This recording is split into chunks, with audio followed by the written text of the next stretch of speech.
алтын бағын берген өнерпаздар мен еңбеккерлердің ел екен. Төскейі түлік, жері бай, жұрты ер екен. Осы елде туып өсудің өзі неге тең. Қазақстаным жайлы мекенім, сен дөстім білмей қайғы мекенін.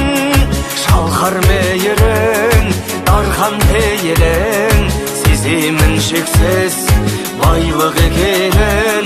Қазақстаным жанашыр елің, көзімнің мөлдір қарашық едің. Жаңбыры жауһар, ауасы керім, атам мекенім, дәл осы менің.